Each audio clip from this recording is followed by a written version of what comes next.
guys, this is a lesson on independent and dependent variables. In this lesson, you will learn to represent relationships between independent and dependent variables. So let's start by reviewing the vocabulary that we learned earlier in the lesson. A variable is any letter that represents a value. And then hopefully you remember independent and dependent variables. You remember those vocabulary words from all of the science units we've done. The independent variable is the variable that's being manipulated or changed, and the dependent variable is the variable that's being measured or calculated. The dependent variable depends on whatever the independent variable is. And in this situation, since we're talking about math, we're going to look at the variables that the independent and dependent variables represent. So the dependent variable is always represented with a y, and the independent variable is always represented with an x. And that's important because when you look at a graph, you'll know that the independent variable always is graphed on the x-axis, and the dependent variable is always graphed on the y-axis. Remember, the horizontal axis is called x, the vertical axis is called y. So this is something for you to remember, is that the dependent variable goes on the y-axis and the independent variable goes on the x-axis. So let's take a look at an example here.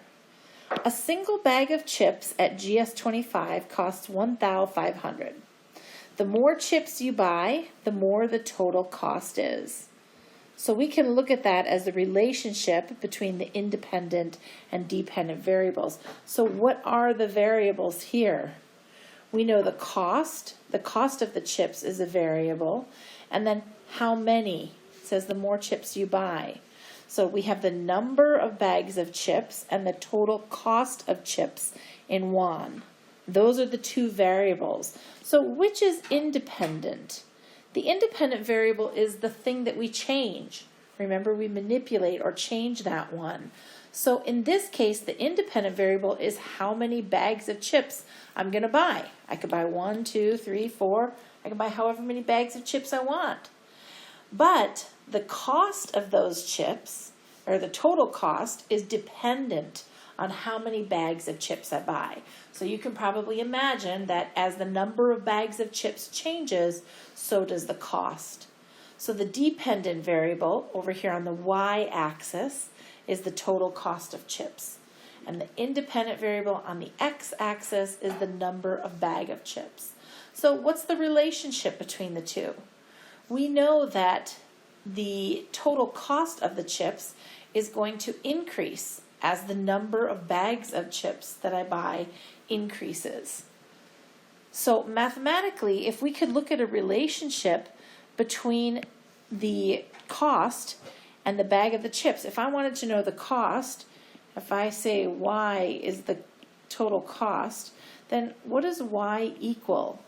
How could I find the total cost?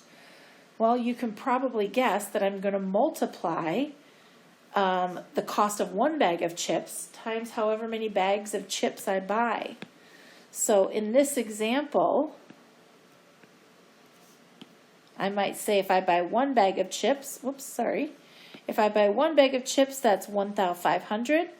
If I buy two bags of chips, that's going to be 2 times 1,500.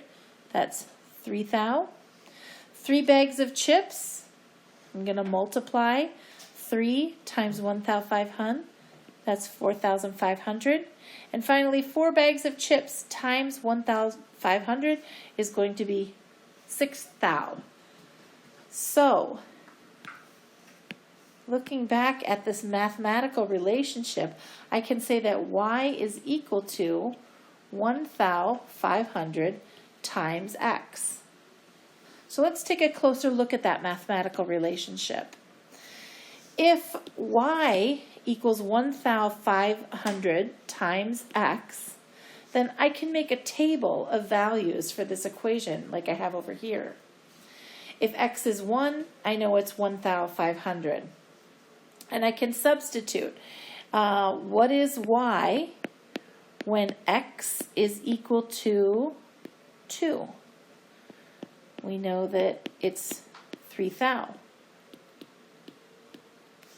I can substitute again.